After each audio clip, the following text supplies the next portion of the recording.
Саламатсыздарбы, урматтуу ата-энелер. Бүгүнкү биздин сөз кылчу темабыз бала жана санариптештирүү. Азыркы карантиндин шартында көпчүлүк окуучуларыбыз үйдө отуруп, уюлдук телефондору колдорунан түшпөй, анан ата-энелер алаксытуу максатында кандай иш-чараларды көрүшүбүз керек деген суроолорду көп берип атышат. Ошого байланыштуу айрым кеңештерди берейин деп чечтим. Азыркы учурда баарыбыз кааласак да, каалабасак да санариптештирүү дооруна кирип аткан кезибиз. Бирок ошол эле учурда балдар даярбы, окуучулар ошого даярбы, мугалимдер даярбы, деги эле коомчулук, ата-эне ошого даярбы деген суроолор дагы пайда болуп аткан кези. Дүйнө жүзүндө адамдарды мындай эки категорияга бөлүп коюшат экен. Санарип дүйнөнүн мигранты жана санарип дүйнөнүн жашоочулары. Азыркы биздин окуучуларыбыз ошо санарип дүйнөнүн жашоочулары категориясына кирет. Мисалы, экрандагы көрүнүш ар бир үй бүлөдө кездешип аткан кез.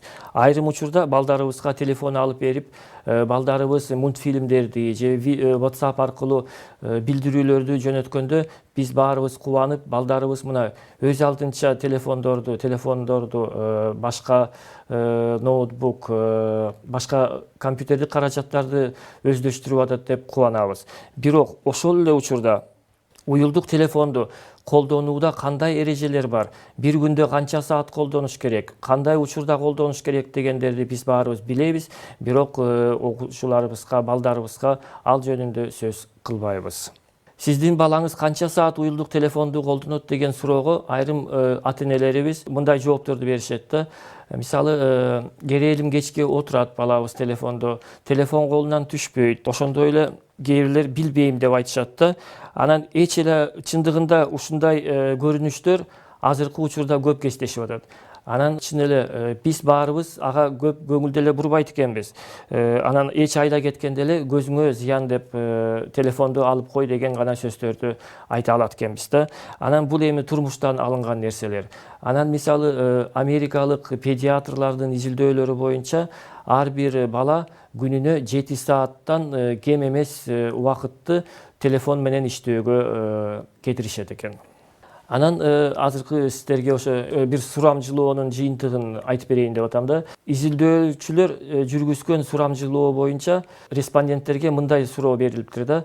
Сиздер окуучуларга, сиздер телефонуңуздарды талкалаганга макулсуздарбы же колуңузду сындырууга макулсуздарбы деген суроо берилиптир да. Анан негизги эң өкүнүчтүүсү 46% окуучу колун жаракат кылууга макулдугун билдиришиптир да.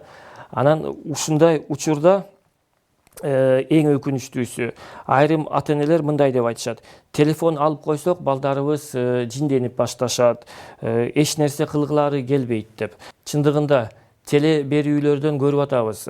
Айрым учурда телефондун айынан канчалаган балдар, кыздарыбыз мушташып, айрымдары өз жандарын кыйшып атышат. Бул дагы өтө өкүнүчтүү. Себеби уюлдук телефон азыркы учурда биздин жашообуздун ажырагыс бир бөлүгү болуп калды. Анан ошол эле изилдөөлөргө таянсак, эч пайда тийгизбеген кез бул 2 жашка чейинки курак. Балким айрым ата-энелерибиз айтар, япондордун изилдөөлөрү боюнча 3 жаштан кийин кеч деп айтып атышат. Айрым ата-энелер балким айтышар, япондордун изилдөөлөрү боюнча 3 жаштан кийин кеч болуп калып атат деген да нерселер чыгат. Бирок жөн эле телефонду карматып коюп, отургузуп койгондон эч пайда жок. Анан негизи эмне кылыш керек? Мындай суроо коюп атабыз, эмне кылыш керек? Анан биринчиден сунушум, уюлдук телефонду колдонуунун убактысын чектөө. Балдарды оюн менен алаксытуу. Ошол эле учурда үй бүлө мүчөлөрү биргелешип телефонсуз бөлмөнү аныктап алуу. Мисалы, ашкана болобу, зал болобу же башка комнаталар болобу. Андан кийин тамактануу убагында уюлдук телефондорду колдонууга тыюу салуу. Анан тамактануу убагында мисалы окуучулардын, балдарыңыздардын жетишкендиктери жөнүндө кеп куруу. Анан балким биргелешип үй бүлөдө кандай жакшылыктар болуп атат, кандай нерселерди өзгөртүшүбүз керек деген суроолорду коюп, ошолордун үстүндө дагы талкуулоо жүргүзсөңүздөр болот. Анан балдарга коюлуп аткан талаптарды бирге аткаруу. Анан бул сөзсүз болуш керек да. Анан мисалы балаңызга уюлдук телефонду колдонбо десеңиз, бирок ошол эле учурда өзүңүз уюлдук телефонду жаныңыздан чыгарбасаңыз, балага ошо терс таасир бергендей болосуздар да. Анан мисалы ушундай бош убактарда бала менен чогуу китеп окуп, анан азыркы учурда мындай нерселер болуп атат да.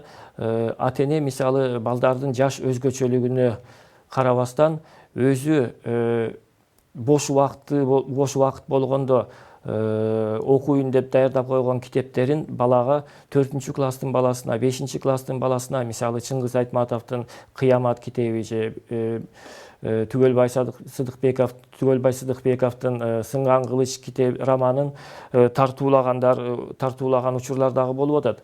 Бирок ата-энелерге ошо кеңеш баланын жаш өзгөчөлүгүнө жараша адабияттарды сунуштасаңыздар болот.